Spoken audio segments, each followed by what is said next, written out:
Ok, ahora vamos a seguir con los equivalentes de proteína. Asimismo, es la misma dieta, 250 gramos de carbohidratos, que ya sabemos que son 16.6 equivalentes aproximadamente. Tenemos 100 gramos de proteína y esos son los que vamos a trabajar para saber cuántos equivalentes necesito para cubrir esos 100 gramos de proteína y cuadre.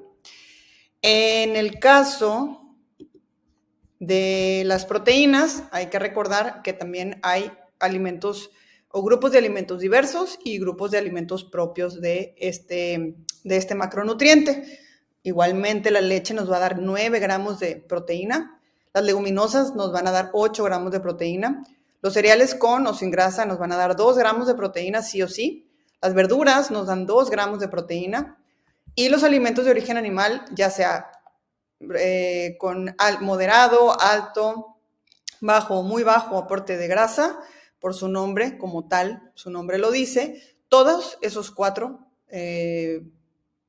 grupos de alimento me van a dar 7 gramos de proteína. Y los alimentos que son lo que son las grasas con proteína, como los nueces, almendras, etcétera, nos dan 3 gramos de proteína. Entonces, si yo observo cuáles son los alimentos que yo voy a utilizar en mayor cantidad para poder agregar, obviamente, proteína a la dieta de mi paciente, veo o me pongo a pensar en el menú y digo, bueno, pues los alimentos que contienen proteína en mayor cantidad o para yo poder realizar un menú fructífero, un menú variado, un menú en donde podamos lograr entender que sería de una manera más fácil con los equivalentes armar una buena distribución y un buen menú, pues son los alimentos de origen animal, ¿sí?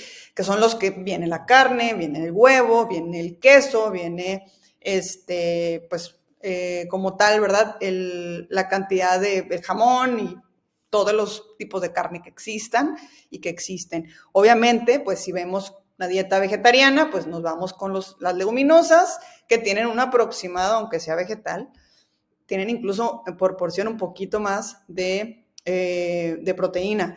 Pero bueno, no nos vamos a meter en la calidad, ni en la absorción, ni nada de eso. Solamente estoy hablando de la cantidad de proteína que tiene por equivalente cada alimento.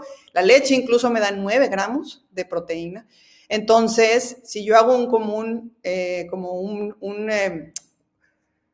visualmente, quiero recuperar o saber de qué manera voy a agregar o cuál va a ser mi número adecuado para poder entender y hacer mis equivalentes de proteína para que me den esos 100 gramos, yo voy a elegir 7, que es el número que me da la mayor cantidad, no de proteína, sino de distribución en mi dieta, porque voy a usar huevo, porque voy a usar pollo, pescado, salmón, atún y todos los alimentos derivados de este grupo, que es de alimentos de origen animal, que aparte tiene 4 subgrupos, que es muy bajo, moderado y alto aporte de grasa. Por lo tanto, yo elijo 7, que es el número que a mí me va a dar una mejor visión en cuanto al equivalente. Entonces yo aquí pongo 7, que son los gramos, ¿no? Entonces, si yo hago el cálculo, me doy cuenta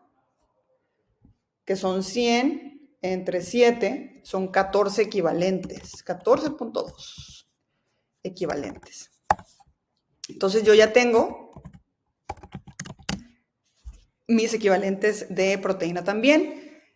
Hay que entender que, por ejemplo, si yo ya voy a agregar una leche, probablemente me esté llevando un equivalente de proteína y un poquito más, y un equivalente también de carbohidratos, porque pues me da 12 y me da 9, y es 15 y es 7. Entonces, por lo tanto, vamos a empezar a entender que hay alimentos diversos que también me dan una buena cantidad de ciertos, ya sea de 2 o de los 3 macronutrientes, por lo tanto, hay que saber elegir qué macros voy a utilizar o qué equivalentes voy a utilizar o cuáles son los subgrupos que yo voy a utilizar.